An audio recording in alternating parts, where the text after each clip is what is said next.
All right, top of the hour. I'm going to go ahead and get us started. Thank you, everyone, for joining. We're here to talk about the Safety Analysis Guidebook for Project Development and Environment Studies. And we're on day one of our training.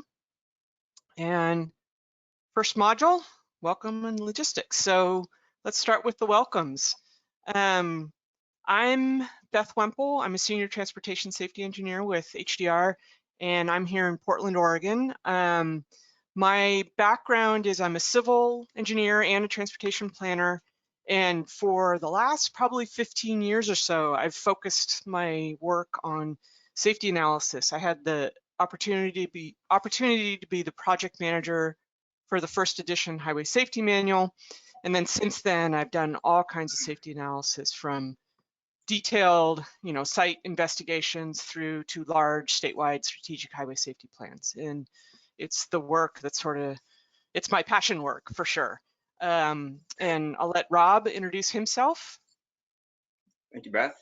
Yes, Rob Frazier, also with HDR, senior transportation engineer, and a background that is very similar to Beth's. We actually went to the same grad school and both civil and transportation and planning as well, and been doing safety. I was actually thinking back, I did my first traffic safety job in 1993, and it's very important, and it's been exciting to see the field develop, especially over the last 10 years, and looking forward to today and this training. I'm actually going to turn it over to Brenda Young, the FDOT State Safety Engineer, for a welcome. Hello, everyone, and thank you for attending this important training for safety analysis in PD&E and for your commitment to helping improve transportation safety in Florida.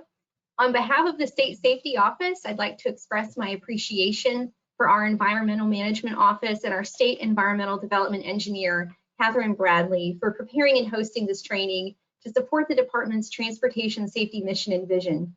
The timing of this training is perfect. Today, we publicly released our updated 5-year strategic highway safety plan, Florida's plan for achieving our goal of 0 serious injuries and fatalities. Sadly, each day in Florida, 8 people lose their lives in traffic crashes and 49 more are severely injured. These numbers represent people that have friends, family, and colleagues. This plan articulates our goal of 0 serious injuries and fatalities and provides data and information about our top safety emphasis areas. It outlines strategies to mitigate these safety challenges and presents a call to action for all our safety partners to help us implement these strategies. The provision of this training and the application of the safety analysis during our PD&E projects serves as a force multiplier for the work of our state safety office, the district safety offices statewide, in helping us to implement the strategic highway safety plan. Your help enables the department to not only address the safety challenges that currently exist, but also helps us improve safety on every project, every time. In this training, you'll note a focus on turning safety data and analysis into information that will identify safety needs, assist with incorporating safety into the purpose and needs statement, and enable the incorporation of specific safety countermeasures to address the safety needs. The State Safety Office has been working diligently to improve our processes and systems to get the latest safety data into the hands of transportation planners and engineers like you for use on our projects and improve the accessibility of this information. For example, we've expedited the processing of the crash data associated with fatal and serious injury crashes we receive nightly from Florida Highway Safety and Motor Vehicles.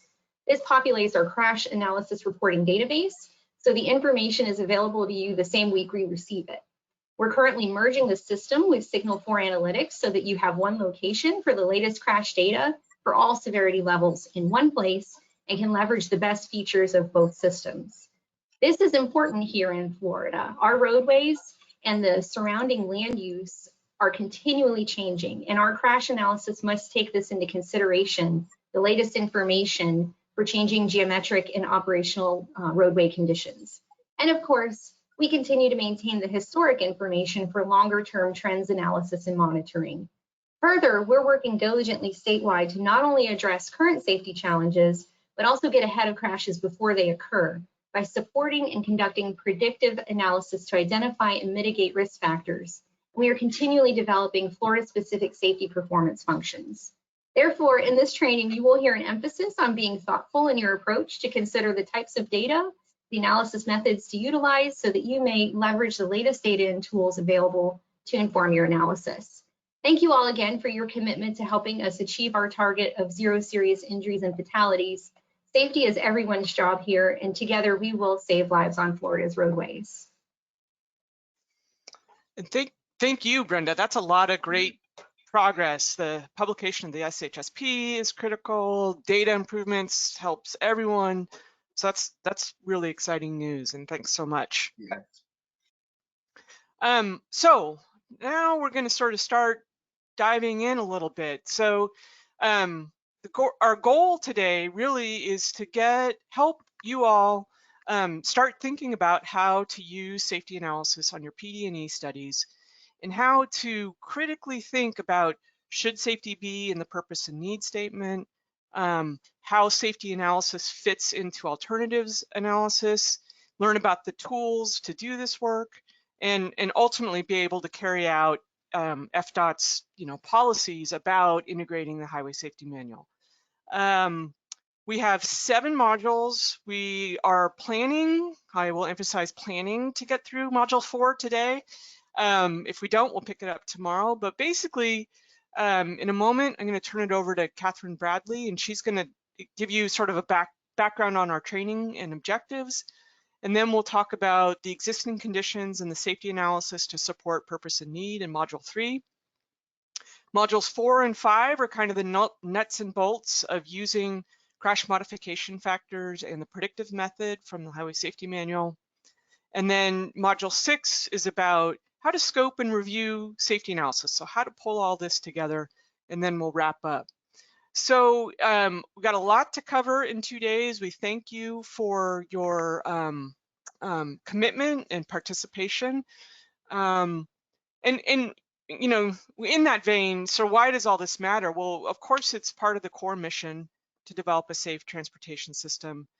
But as Brenda said, we think that in bringing quantitative safety analysis into the alternatives investigation and into the establishment of the purpose and need, we can get better decision making and better tools and thought processes for balancing the needs of safety with other goals that FDOT has, traffic operations, mobility, accessibility, all those good things.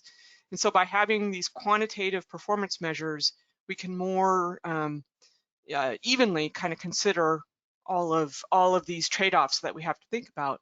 And ultimately, right, we're thinking about saving lives and reducing injuries. And that, of course, is critical, right? So a little bit about what this is and is not. And this was hard for us. So this training is not detailed instruction about the Highway Safety Manual or software that deploys the Highway Safety Manual. What this training is about how helping you as, say, an engineer or an analyst on a project, a technical lead, a project manager, so on, helping you think about how would I bring these tools into my projects from the perspective of doing the work, reviewing the work, scoping the work, and maybe gut checking the results.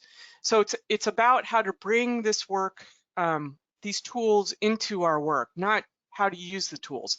And that was hard for us to get to. So hopefully you find this useful. In that vein, because we're not teaching you how to do all of this, there are a lot of terms and acronyms that we're going to use kind of out of the gate. And so these 2 slides, I'm not going to walk you through them and read these to you because that would be torture. But these 2 slides are here as a resource about the various acronyms that we use, and probably many of them are very familiar to you. All right, logistics of class interactions, how we're going to communicate. I think so just looking at the attendees, there's 150 of us, 165 of us here. So we are going to interact with you via Mentimeter, which I'll show you in a moment. You're going to interact with us via the chat pod, and Adam Hedges, who also works for HDR, Adam will be monitoring the chat pod, and as questions come up and he sees a breaking point, he has license to interrupt and you know, ask us your questions.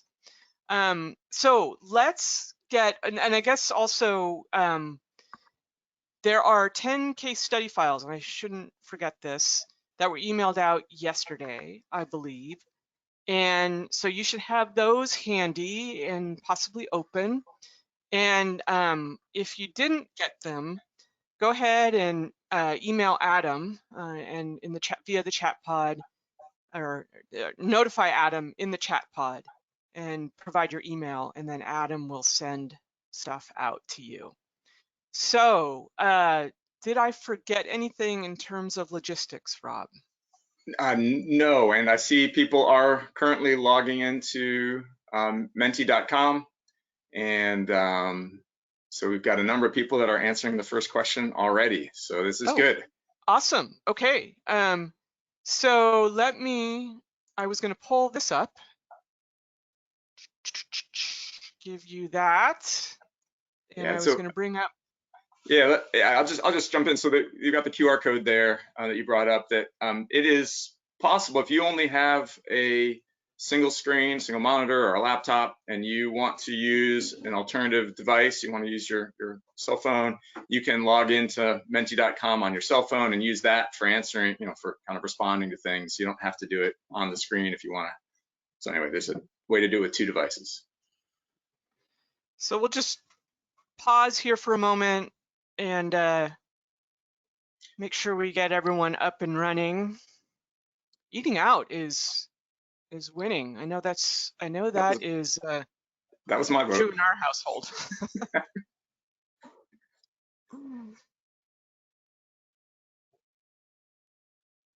Yeah, I just say this is really important to get in here and be able to participate this way.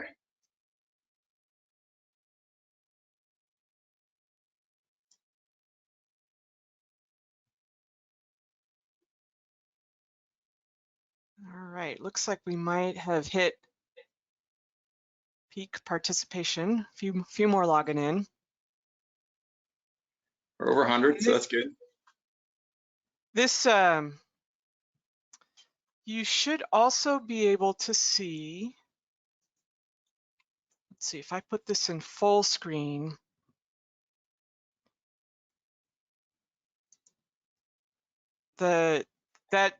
Oops. Oh, I guess it doesn't show. It's the same if you jot down that code, the QR code. If you happen to, or the passcode, if you happen to get logged out over the course of time, if just record these numbers here. And you can always ask Adam in the chat.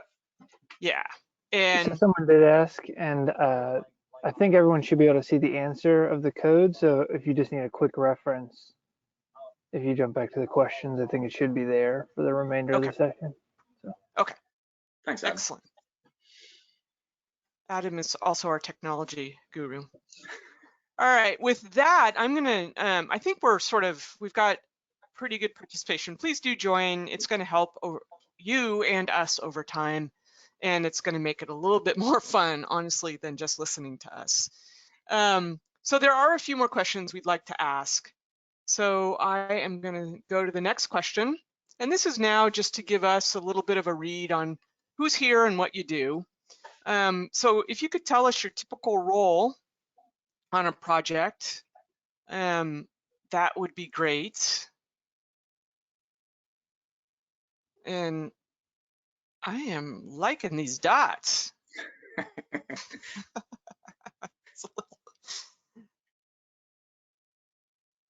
Pretty, looks to be a pretty even split. It does, yeah. Everyone's, well, grouped in the clusters there. That's So this will work. I mean, as I said a moment ago, we're really trying to aim at thinking in the context of scoping, doing, reviewing, how to integrate this from that perspective. Not like how to do the details of the work, but how to integrate it. Okay, so we've got mostly engineers, so project engineers and project managers, a few task leads. All right, and then the next question is, how familiar are you with safety analysis? So very familiar. Folks come to me with questions. I can hold my own. I don't get to do analysis anymore, but I've got the concepts, or this is all new to me.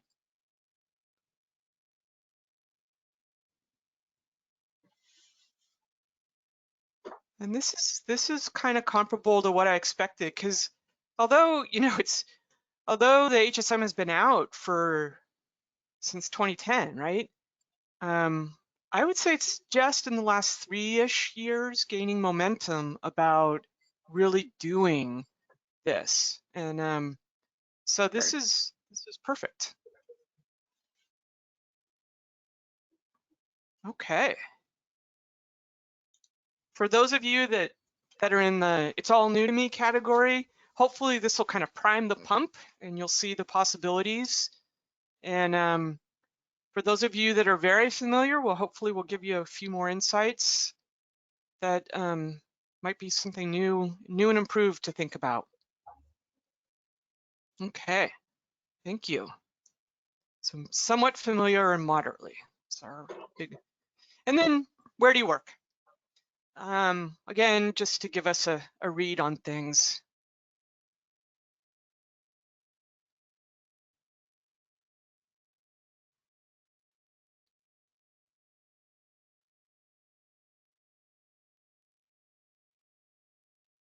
And also where we might need to target the next round.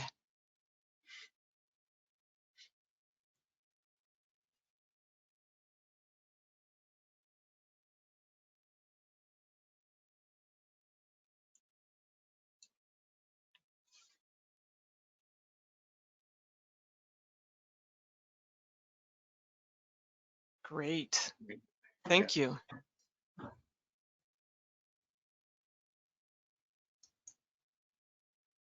And finally for now, just type in what do you hope to learn in this course. From the perspective of scoping and doing the work and reviewing the work, is there something specific you're looking for from safety analysis or from the related to crash modification factors or the predictive method?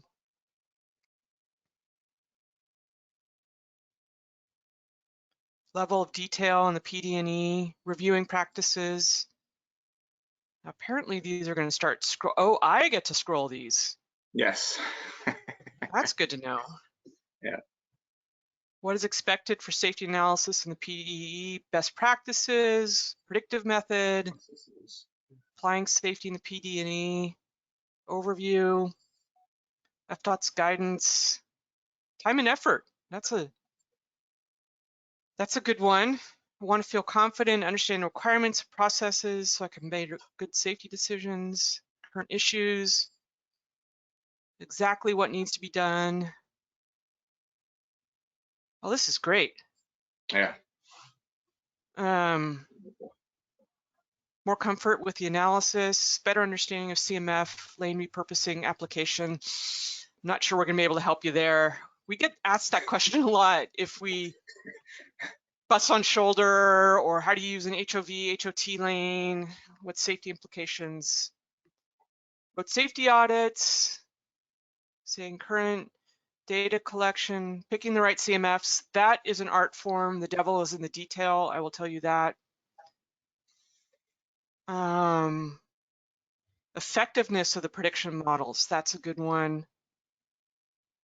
Hi to my former colleague, Beth. I'm very curious who that came from. It could be, I'm wondering if it's Jack Freeman. All right. This is great. Thank you, everyone. Excellent comments. Yeah, very helpful. Really, really exciting to see that stuff. Okay, so with that, Catherine Bradley is going to speak. And, oh, no, I am going to do a safety moment. Now, this is a true story. I was on a Zoom call or WebEx call day before yesterday. A client who will remain nameless. We're all still working from home. She noticed that she was being backlit by the light coming in from her living room window. So she picked up her chair, she moved it over to the window, she stood on her chair and adjusted the curtains. Now, nobody got hurt, everything was fine, but it just didn't seem like the right thing to do. So while we're all working from home, just still we have to think about safety and not go crashing to the floor. So there you have it.